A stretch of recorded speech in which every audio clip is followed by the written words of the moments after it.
السلام علیکم۔ رضا علی حجویری آپ کی خدمت میں، گنج بخش فیض عالم، مظہر نور خدا، ناقص آرا پیر کامل، کامل آرا رہنما۔ ہمارا مقصد تصوف اور معرفت پر 1000 سال پہلے لکھے جانے والی اپنے پیر و مرشد حضرت داتا گنج بخش علی حجویری رحمۃ اللہ علیہ کی مایہ ناز تصنیف کشف المحجوب کی روشنی میں تصوف اور معرفت آپ کے سامنے بیان کرنا ہے، جس کتاب کے متعلق حضرت خواجہ نظام الدین اولیاء رحمۃ اللہ علیہ فرماتے ہیں کہ جس شخص کو مرشد کامل کی تلاش ہو وہ حضرت داتا گنج بخش علی حجویری رحمۃ اللہ علیہ کی مایہ ناز تصنیف کتاب کشف المحجوب کو پڑھے، اسے مرشد کامل کی مکمل رہنمائی ملے گی۔ روحانیت اور روحانیت کی تلاش میں رہنے والوں کے لیے ہم نے روحانیت کے 9 پردوں کا ذکر الگ الگ ویڈیو میں کر دیا ہے، جو آپ ہمارے یوٹیوب چینل پر ترتیب سے دیکھ سکتے ہیں۔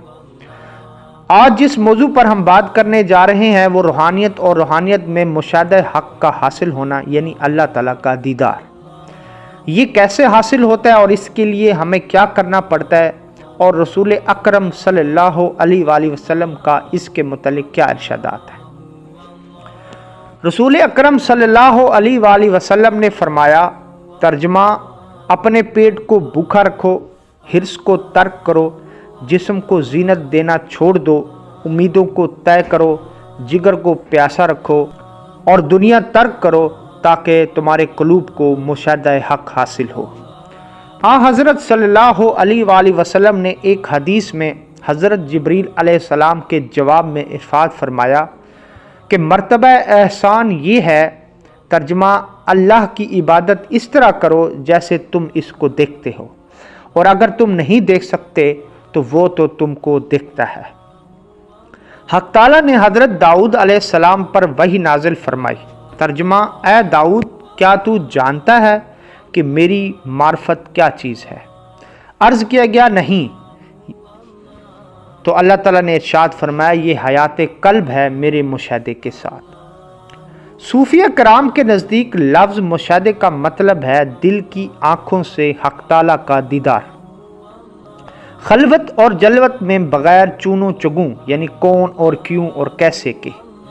حضرت ابو عباس بن عطار رحمۃ اللہ علیہ فرماتے ہیں کہ حق تعالیٰ کے اس قول میں ایک طرف مجاہدہ اور دوسری طرف مشاہدہ موجود ہے۔ جن لوگوں نے کہا ہمارا رب اللہ ہے مجاہدے کے ساتھ، اور پھر مقام مشاہدے پر جم گئے۔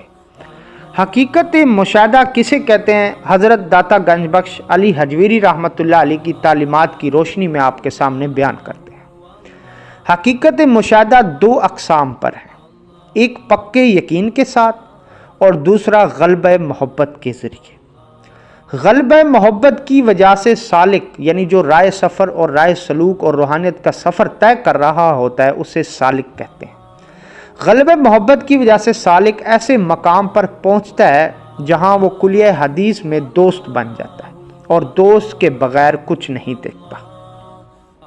حضرت محمد بن واسع رحمۃ اللہ علیہ فرماتے ہیں، ترجمہ: میں نے ہرگز کسی چیز کو نہ دیکھا سوائے اس کے کہ اللہ کو اس میں دیکھا، صحت اور یقین کے ساتھ۔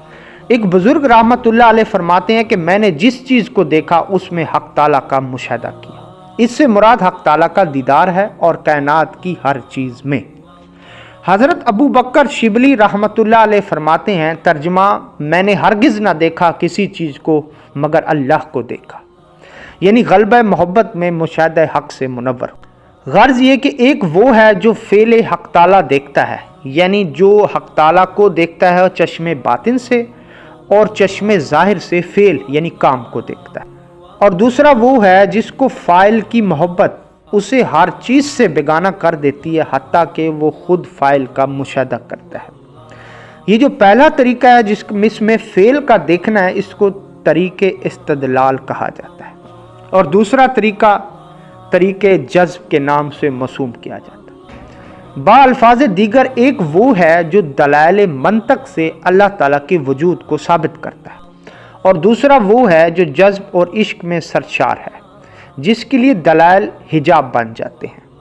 اس کی وجہ یہ ہے کہ جو شخص محبوب کی معرفت حاصل کر لیتا ہے وہ اس کے غیر کے ساتھ سکون نہیں پا سکتا، اور جو شخص حق تعالیٰ کو دوست رکھتا ہے کسی چیز پر نگاہ نہیں کرتا اور ہر قسم کے استدلال اور اختلاف کو چھوڑ دیتا ہے، جیسا کہ حق تعالیٰ نے شب معراج کو رکھا ہے۔ رسول اکرم صلی اللہ علیہ وآلہ وسلم کے متعلق اللہ تعالیٰ ارشاد فرماتے ہیں کہ نہ آنکھ جھپکی اور نہ ہی کسی اور طرف دیکھا، یعنی شدت شوق اور غلبہ محبت کی وجہ ہے، کیونکہ جب دل میں محبت گھر کر لیتی ہے تو آنکھ غیر اللہ کو نہیں، جیسا کہ حق تعالیٰ نے فرمایا، ترجمہ حضرت نے دیکھا اللہ تعالیٰ کی اعلیٰ قدروں کو، نیز فرمایا کہہ دیجئے مومنوں کو کہ آنکھیں نیچی رکھیں، یعنی جسمانی آنکھوں کو شہوت سے بچائے اور قلب کی آنکھوں کو مشاہدہ خلق سے۔ پس جو شخص چشم سر کو شہوت سے باز رکھتا ہے وہ لا محالہ حق تعالیٰ کو چشم باطن سے دیکھتا ہے۔ ایک بزرگ رحمۃ اللہ علیہ فرماتے ہیں کہ جس نے سب سے زیادہ خالص مجاہدہ کیا سب سے زیادہ خالص مشاہدے سے سرفراز ہوا، کیونکہ ظاہری مجاہدے کا باطنی مشاہدے سے گہرا تعلق ہے۔ حضرت ابو بکر شبلی رحمۃ اللہ علیہ یہ دعا مانگتے تھے کہ یا باری خدایا بہشت اور دوزخ کو اپنے غیب کے فرمانوں میں چھپا دے تاکہ اس کا خیال لوگوں کے دل سے نکل جائے اور تیری خالص عبادت کرے، اور بہشت کی خاطر کوئی تیری عبادت نہ کرے۔ بہشت کی خاطر طبعاً ہر شخص کا ملان ہے، لیکن مقتل کا تقاضا یہ کہ اس کی خاطر عبادت کی جائے، لیکن چونکہ اس کے دل میں محبت نہیں ہوتی لا محالہ عاقل مشاہدہ حق سے محجوب یعنی محروم رہتا ہے۔ اللہ تعالیٰ سے دعا ہے کہ اللہ تعالیٰ ہمیں اپنے دیدار کی لذت سے منور فرمائے اور ہماری ظاہری آنکھوں کو شہوت سے دور رکھے۔ ویڈیو آپ کو پسند آئی تو چینل کو سبسکرائب کریں، لائک کریں اور شیئر کریں، اور اس متعلق آپ کا کوئی بھی سوال ہو تو آپ کمنٹس میں پوچھ سکتے ہیں۔ شکریہ۔